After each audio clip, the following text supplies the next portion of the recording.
Yo, what's good, YouTube? We back with another video today.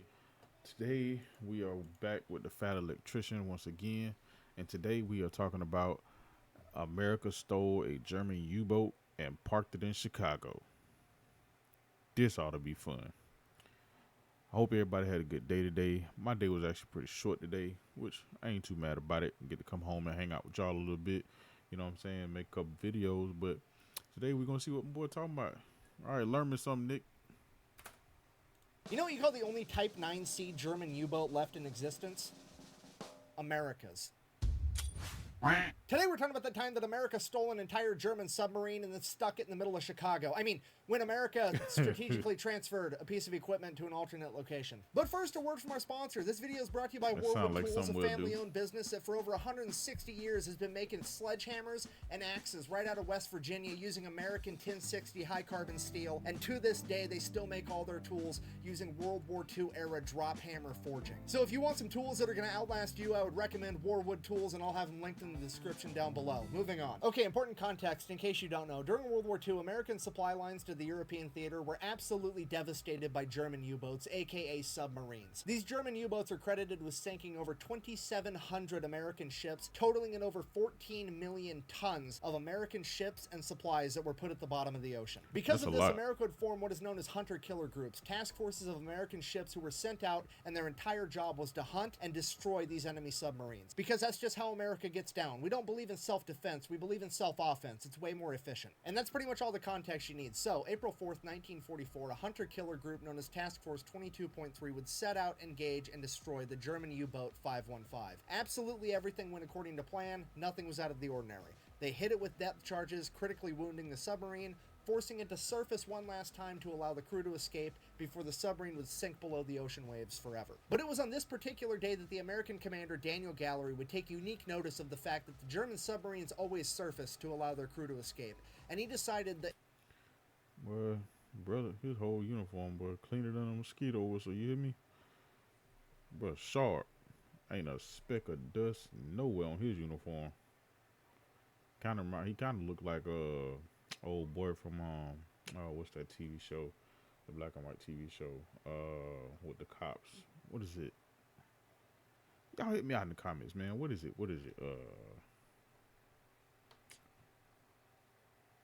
I can't even think of it. It's a skinny dude and then a regular sized dude. Oh, what is that? It was two police officers. I can't think of the name of the show. But anyway, if y'all remember, put it down in the comments. Anyway.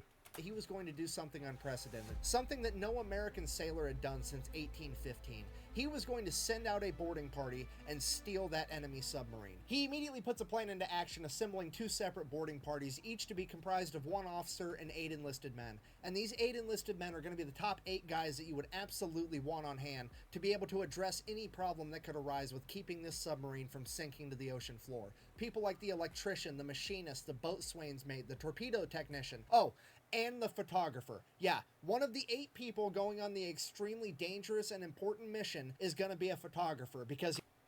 Well, you gotta have somebody to catch it. You gotta have somebody to catch all the action. You know what I'm saying? Because some stuff gonna happen. Ain't nobody gonna believe it if it wasn't on camera. You know, Pixar, it didn't happen, right? America's about to do some gangster shit. You best believe we're going to designate somebody to stand in the corner with the camera and yell "World Star" while we do it. June 1st, 1944, Task Force 22.3 receives intel that there's an enemy submarine operating off the coast of Africa. That submarine would turn out to be U-boat 505, and they would head to it immediately. And this poor U-boat has absolutely no idea what's coming for it, because at this point in time, this task force is comprised of the flagship and escort carrier, the USS Guadalcanal, as well as 5 destroyer escorts, the USS Pope, the Pillsbury, the Jinx, the Chatelaine, and the Flaherty. And if you don't know what a destroyer escort is, at this point in time, it is a ship that has one job and one job only, and that is to fuck up enemy submarines. Okay, this hunter-killer group is rolling up on this U-boat like Debo on a beach cruiser. Somebody's about to have a bad day, and it's probably not going to be them.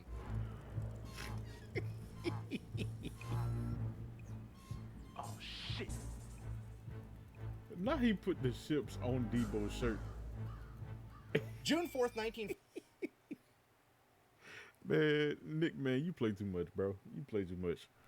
1944, after 3 days of chasing down this U-boat, they would finally catch up to it, and the USS Guadalcanal would immediately scramble 2 Grumman F-4F Wildcat fighters as the rest of the destroyer escorts made their way towards the submarine. U-boat 505 was already submerged and underwater, but the Grumman F-4F Wildcat pilots are able to see the long dark shadow of the submarine underneath the water because it's broad daylight. And once they confirm that it is in fact an enemy submarine, the destroyer escorts begin loading their hedgehogs to fire upon it. If you don't know what a hedgehog is, it is the most feared anti-submarine weapon in all of World War II. It is like a fully automatic. Well, first of all, when you say hedgehog, that was not the first thing I thought of, but I knew it wasn't what I was thinking of. Because anytime I hear hedgehog, first thing I think of is Sonic. If y'all thought the same thing, let me know in the comments. Mortar capable of firing over a wide area. Once these mortars hit the water, they can plunge into the depths of the ocean at 33 feet per second, and as soon as they make impact with anything, they will explode and destroy it. The hedgehogs would detonate early, not scoring a direct hit, but still rocking and damaging the submarine, jamming its propeller and putting out its lights. Quickly realizing they hadn't done enough damage, the destroyer escorts above would begin launching depth charges. The depth charges would rupture the hull of U-boat 505, and the entire submarine would be forced to surface one last time as a hatch would open and all the German sailors would begin flooding out onto its deck and into life rafts. Man, it's amazing, like the level of technology that goes behind a lot of this stuff that they have to do, the way these ships operate, the things that they're capable of. Like even when it comes down to the bombs and certain like depth charges, like they're designed. If I'm not mistaken, they're designed to, you know, detonate at a certain depth. If I'm not mistaken, I may be wrong. If y'all know anything about it, you know, let me know in the comments. But it's like the way they design these things to do specific things. Like you got some that are designed to detonate on impact. You got some that are designed to detonate after impact. You know, on a specific timer. You know what I'm saying? Some that uh, are designed to explode just before impact. You know what I'm saying? Like it's crazy the technology that goes into that. At this point, the American boarding party grabbed their Tommy guns, hopped in their whaling boat, and made their way over to the submarine. They received no resistance from the Germans as they made their way down the hatch into the sub and began working on it to try to save it. Okay, timeout. I need to make sure that you fully grasp how ridiculous what these 9 Americans are about to do actually is. Okay, you have a German U-boat that is so critically damaged that the 50 men that have been living on this U-boat, that have been trained on this U-boat has controls in their language and in their units of measurement. And they have decided cumulatively that, hey, this thing is so damaged that we need to run for our lives. And then, while they were evacuating, they would also place scuttling charges, which are large explosive devices that detonate, ensuring that the ship sinks so that America can't retrieve it. So not. And then another thing, the names that they come up with for these particular explosives. Because I don't even, like, if somebody said, hey man, we need scuttling charges, I'd be like, the heck is that? Scuttling charges? I don't even know what scuttling means. You know what? We finna find out. My phone at scuttling. You know what? I couldn't even get the whole word. I literally just typed in SCUTTL. Why the first thing pops up is scuttlebutt. What? And the definition for that is rumor, gossip. But anyway, what we was trying to find out, what was scuttling means.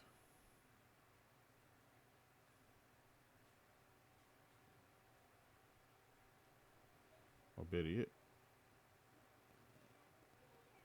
So scuttling charges are explosives used to intentionally sink a vessel by breaching its hull. So scuttling is the act of deliberately sinking a ship by allowing water to flow into the hull, typically by its crew opening holes in its hull. Okay, that's pretty much what he said, but I've never heard of it up until now. only is the situation so bad that 50 of them can't fix it, but they made the situation worse on their way out, and you now have 9 Americans, one of which is a fucking camera guy, going in there to do what they couldn't pull off. This mission is seemingly impossible and borderline so the insane, camera guy but they do it to anyways become the main because character. America. So they get inside the sub and begin going to work immediately. The torpedo technicians and ordnance officers begin defusing scuttling charges as the electricians go to work at trying to get the bilge pumps back up and running to pump water out of the submarine. And the damage control men and the machinists begin working on plugging holes and getting the motor back up and running. And while all of this is going on, the officer in charge of the American boarding party, Lieutenant Albert David, notices that the submarine is sinking so fast that there is now water pouring into the open hatch on top. And it is at this moment that he has to make a split decision. He either has to get his men out and save their lives, or he has to shut the hatch and give them more time to work. But if they can't pull it off, they are all going to die in that submarine. And without thinking twice, he closes the hatch. A few minutes later, the second boarding party would... Bruh, I'd have been legit terrified being on that doggone submarine because there's legit only one of two things that's gonna happen. Either this gonna get repaired and we gonna be good, or we finna drown to death in the bottom of this ocean in a submarine. Well, that's a whole lot of pressure to be dealing with. You know what I'm saying? Boy, I'd be trying to make everything work, trying to fix everything. You hear me? I ain't trying to die. I ain't never even been on the ocean. First of all, I ain't never been on a cruise ship. I don't really even care to be on a boat in the lake. Too much water for me. You know what I'm saying? Outside of a regular swimming pool, you know what I'm saying? And being in my shower, that's about all the water I need. You know what I'm saying? But talking about being out there in the ocean, no, I'm good on that. board U-boat 505, and they would attempt to open the hatch to get inside the submarine and help, but the sinking submarine had created such a powerful vacuum that it was impossible. So they did the next best thing. They got a tow line, tied the U-boat 505 to the USS Guadalcanal, as the USS Guadalcanal began towing the now sinking U-boat. Feeling that they were now moving, the Americans on the inside had an ingenious idea. You see, the U-boat didn't have enough power for anything but lights. They were running entirely on batteries. The reason they didn't have power is because the propeller was jammed, and the propeller was jammed because they couldn't get the motor going again. So what they did was they disconnected the drive shaft between the motor and the propeller, allowing the propeller to free spin in the current of the USS Guadalcanal as it's being towed. This would turn the alternator, generating power and giving the U-boat enough power to activate its bilge pumps and begin pumping water out of it. I cannot... That's actually quite smart. The person who thought of that, genius. Straight genius. Because I probably wouldn't have thought about it in that moment, to be honest with you. I probably wouldn't even thought about it. Stress to you enough how fucking genius this was to do. This saved all of their lives for sure, and to be able to have the knowledge and wisdom to come up with a solution like that while you're actively fucking dying in a tin can under the ocean is incredible. So things are already looking up, but at a minimum they have to get that hatch back open so that the first boarding crew can escape if they absolutely need to. So the second boarding crew with their Tommy guns proceeds to pluck one of the Germans out of their life raft and persuade him to activate the pressure valve, which is going to equalize the pressure inside and outside the sub, allowing them to open the hatch door. That happens, and the second boarding crew gets inside and also gets to work. And all this is going on, and there's 50 Germans sitting out there in life rafts like, fuck. Like, what do you do in that situation? You have just been outclassed on every conceivable level. Like, you were in combat, they damaged your ship to the point that you couldn't fix it, so then you tried to rage quit and blow up your own ship, and then they're like, no, I've changed my mind. And then they went in there and made it so you couldn't even sink your own ship. At this point, the rest of the task force goes around plucking all the Germans out of their life. You know how mad you gotta be. You tried to sink your own ship, and then they make it to where you can't even sink your own ship. Rafts because they are now prisoners of war, as Commander Gallery comes to the conclusion, fuck it, we're just going to have to tow this sinking submarine while it's actively sinking all the way to the nearest American port, and we're just going to have sailors in there working 24/7 around the clock to try to keep it above the waterline. Not a terrible plan, but the only problem is they're like 150 miles off the coast of Africa, and the nearest American port is 2,500 miles away, and if that wasn't bad enough, It's in fucking Bermuda, you know, where the whole triangle thing is. I mean, the disrespect with this is absolutely palpable. Could you imagine being one of these Germans sitting there like, not only are you not allowed to sink your own ship, you're not even allowed to rage quit. The Americans come in, steal your shit, and now they're gonna joyride it through the Bermuda Triangle and not even lose it just to flex on you like that? It's ridiculous. So they get everything buttoned Yeah, I know y'all commander was like, y'all did what? up and they get underway, headed out to Bermuda. At which point, a couple days later, the commander of the German submarine wakes up in the infirmary on the USS Guadalcanal. Apparently, he had been hit in the head and lost consciousness for a number of days. At which point, Commander Gallery comes down to have a conversation with him, and he's like, hey, here's the deal. We stole your sub. We're towing it to the Bermuda Triangle for a joyride. It's gonna be great. The German commander absolutely refuses to believe him. He's like, that's not possible. I had 50 dudes. They weren't able to save that sub. We scuttled it on the way out for insurance. There's no way that you managed to keep that sub from sinking. At which point, Commander Gallery is like, oh, well, here's all the shit from your office that's distinctly not waterlogged. Also, if you look out the window, we're towing your submarine behind us right now. At which point, the German officer completely loses his shit. He starts crying. He's completely I knew it. I knew it. He was super mad. He was super hot. Cause yeah, we did all this to try to sink this doggone boat, and you telling me y'all done hijacked it and y'all towing it, and man, get out my face. completely inconsolable. He's like, when my chain of command finds out that this happened, they're going to torture me and then they're going to kill me. Or the other way around. I don't know. This is absolutely terrible. But Commander Gallery, being the cool guy that he is, he's like, hey, buddy, pal, friend, you're going to sit in a nice POW camp for the duration of the war. We're going to win, and by the time you get to go back home, you're not going to have a chain of command, and all of your leadership infrastructure is going to be completely dismantled. I wouldn't worry about it. Didn't really make him feel better, but I thought it was funny. Now, so they're still making their way towards that big triangle thing, but pulling this submarine and keeping it from taking on water is a constant struggle, and it's starting to look like they're not going to be able to keep enough water out of this submarine long enough to get it all the way to Bermuda. So, they start interviewing Germans, trying to find one with technical knowledge that would be willing to help them keep it afloat. And that is when they come across a young German sailor by the name of Felix Ewald, and he would inform them that not only is he not German, he's definitely not a Nazi, and he's certainly not a fan. He was conscripted when the Nazis invaded Poland, and he was basically being forced to be there, and that if America wanted help, he was happy to do so. So he would immediately go to work helping the Americans keep the submarine afloat the entire time as they traveled back to Bermuda. As the remaining German POWs began asking questions, what Speaking of the Bermuda Triangle, what is it with that particular body of water, or that particular area where the Bermuda Triangle is? Because it's always something coming up missing. Whether it's a plane or a ship of some sort, it's always something coming up missing there. What is going on with the Bermuda? I can't even talk right now. The Bermuda Triangle. What is going on? happened to Felix? What happened to Ewald? Where is Ewald? And they began looking for him every chance they got, searching everywhere they could find him. The Americans had told him that they killed him, but they didn't believe it because they knew he was Polish too. So they just kept looking and looking, scanning everywhere. And this would be the inspiration for the childhood book, Where's Waldo? I'm just kidding, I made that part up. Anyways, with the help of Felix, they managed to tow this submarine all the way to Bermuda. They get it fixed up. It's definitely not going to sink, at which point they get to go in and really start looking at what intel they had managed to gather. And holy shit, there is an up-to-date active Enigma cipher machine on board. This is what the Germans were using to send all their secret military communications, and it could prove absolutely invaluable. They also had a bunch of up-to-date ciphers and a bunch of other documents that were deemed so important that they were printed on water-soluble paper so that if the boat did sink and these documents got wet, they would completely disintegrate and be unrecoverable. It is at this point that the American leadership decides the Germans have to think that this boat went down and everyone died. We cannot let them know that we have this information because now we're going to be able to decode all of their secret transmissions and we don't want them to change the code. So they take U-Boat 505, they actually paint it to look like an American submarine and then start referring to it as the USS Nemo, which if you don't know is Latin for no one. They then take all the German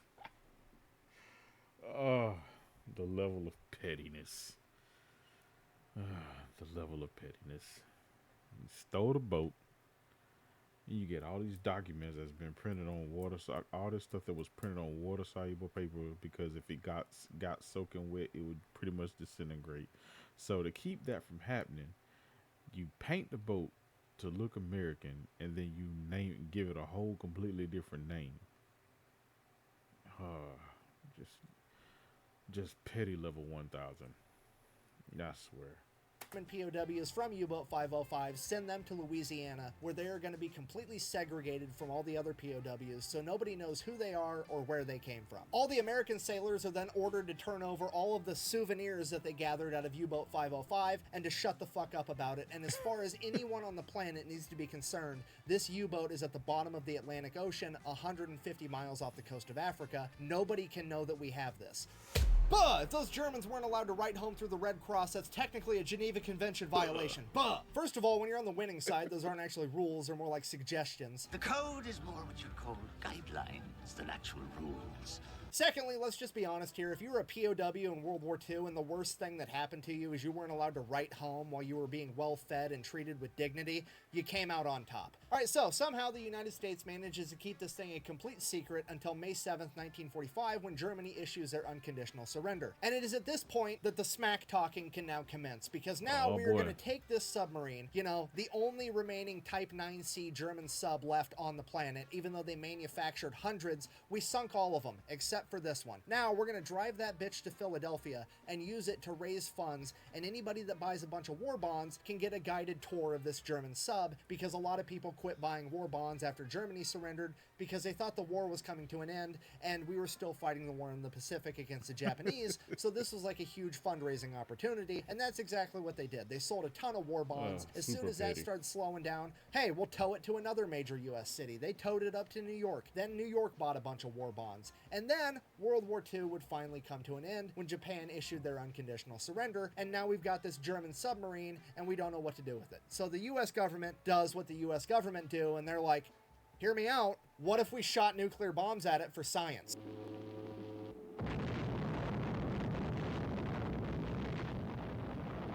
At which point, Commander Gallery, who's now an admiral, chimes in and is like, no, I stole that thing fair and square, we're keeping it. So he ends up orchestrating a deal with the city of Chicago where the US government will donate the submarine to the city of Chicago as long as the city pays to have it shipped all the way there. And that's exactly what happens. They took a Type 9C German submarine, the whole thing, in one piece, and put it in Chicago, you know, like the major city that's the most inland of any other city in America. It's literally fucking 2 Germanys into America. Yes, that is to scale. An incredible logistical feat is the icing on the cake for one of the most amazing and utterly disrespectful stories to ever come out of World War II. And I'm happy to say that if you would ever like to go see U-Boat 505, you still can, because it is still in Chicago today at the Museum of Science and Industry, where it currently sits as a proud member of the second largest navy on the planet, America's fleet of museum ships. Thank you for watching. Best way to support the channel is go buy some merch at thefatelectrician.com. Quack bang out. On June 19th, the U-505 was towed into Bermuda, and there remains as a prize of war, one less wolf to hunt with the pack. You know what you call the... Oh man, yeah man, that was another video, man, with the Fat Electrician, man. It's always a dope video with him, man. Stuff I would have never thought about or knew about if I ain't run across this video. But man, that's crazy that they did everything that they did, you know, and then put that boat, they stole the boat and then took it to different cities, got war bonds. People bought war bonds or whatever. And then after the World War II was over, they didn't know what to do with it. So instead of them shooting nukes at it, they was like, no, Chicago wanted it, but they had to pay to get it shipped there. So now it still today sits in the doggone museum in Chicago. Now that I don't watch this video, next time I go to Chicago, I'm about to go to this doggone museum just so I can see it. Now that I don't watch this dang video. I don't know when I'm gonna go back to Chicago again, but yeah. But if I do get up that way again at some point, I definitely have to go just so I can see that doggone boat. But yeah, if y'all like this video, man, go ahead and hit that like button, subscribe button, hit that notification bell, you know, so you can catch all my new videos as they drop. And until next time, love, peace, and hair grease. We out of there.